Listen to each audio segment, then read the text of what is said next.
What's going on, everyone? Welcome back to the channel. My name is Nullified, and today we're going to be talking about the boss within Where Winds Meet, known as Heartseeker. Now I'm going to talk about all of her phases, all of her attacks, her little weird in-between phase mechanic they have to deal with. It's not crazy hard, just something we got to talk about. And then how we can beat her, especially without taking any damage, because within the trials, if you do beat her on Abyss mode, which is the hardest mode, without taking any damage, you will get a little badge that you put in your profile for people to check out. Alright, first phase attacks. Now, she normally has 3 different light attacks, which is either a 1 strike, 2 strikes, or 3 strikes, usually having a brief pause in between each strike. Next, she will have what is called a red strike, which is usually the ones that if you combat it correctly, then you will kind of get some animation that you get to counter her, and you'll be able to kind of win that fight and win that engagement. Third one is a ranged attack. She throws in 3 red energetic balls. If you do have Meridian Touch, then you should be able to press wherever your Meridian Touch is, and you'll be able to kind of stop that from happening.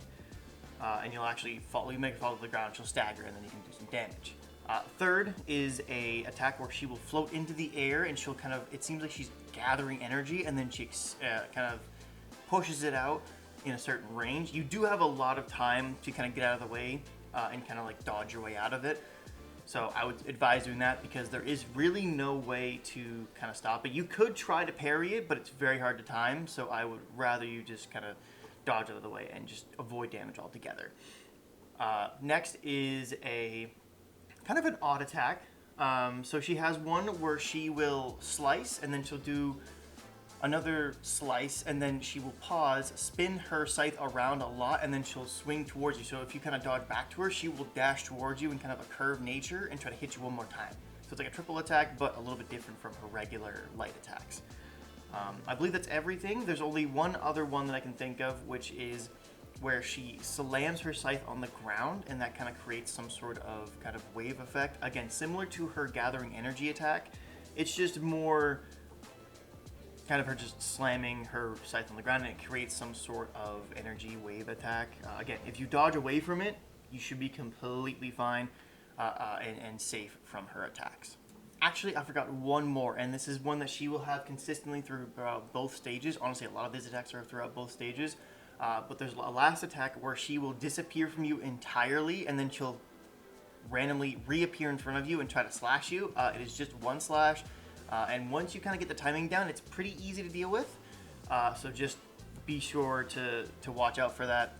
It is kind of a sneaky attack. It is kind of hard to time it at the start of it, but once you get a little bit more experience with fighting her, it's a little easier to kind of deal with.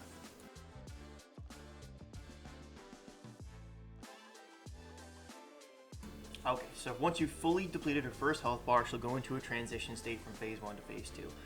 This phase transition is a one-shot mechanic, so what you need to do is you need to hide behind a bundle of gravestones or something of the like. She will kind of jump around, or she'll fly around into the air like you saw, gather a bunch of energy into their scythe, and then throw it down. That will cause a one-shot if you are not behind the bundle of gravestones or rocks or whatever formation they may be.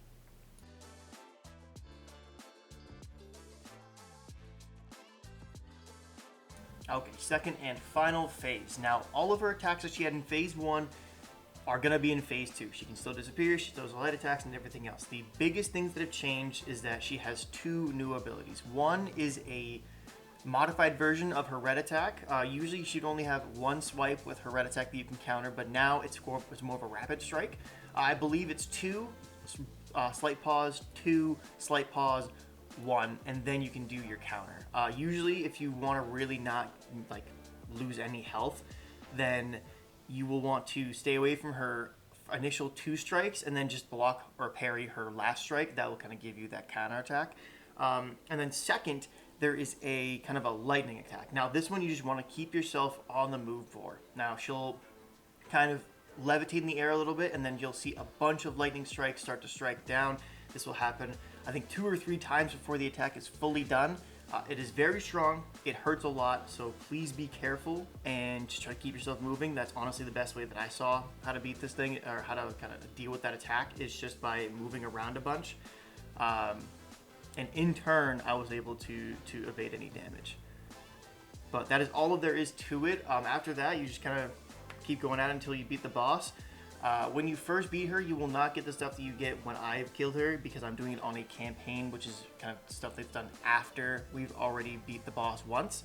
But once you do beat the boss once, you will be able to get a chance to get her her hairstyle and her outfit that she uses during the boss fight, plus a couple other items like some weapons and some cosmetic items as well. Aside from that, but like I said, those are all probability based. And that's it. That's how you beat the Heartseeker boss on Where Winds Meet. I hope you guys all enjoyed. Thank you guys for all watching and making it through to the end. If you did, make sure to comment down and let me know, and like the video if you could. That'd be very much appreciated. Also, this is kind of a new segment of content that I'm doing. I've been really enjoying Where Winds Meet, and I also love just MMORPGs. So I will be doing more kind of boss fight things in the future, just kind of telling you how to beat the boss, what kind of attacks he does, or he or she does, the attack patterns, phases, and any transitions. Please let me know if that's something you guys still want to see, or if you guys want to see any other content from Where Winds Meet from me, like, I don't know, whatever you guys feel like you enjoy watching, let me know, and I can definitely build that out for you. Again, thank you all for watching. Hope you all enjoyed, and I will see you in the next one. Peace out.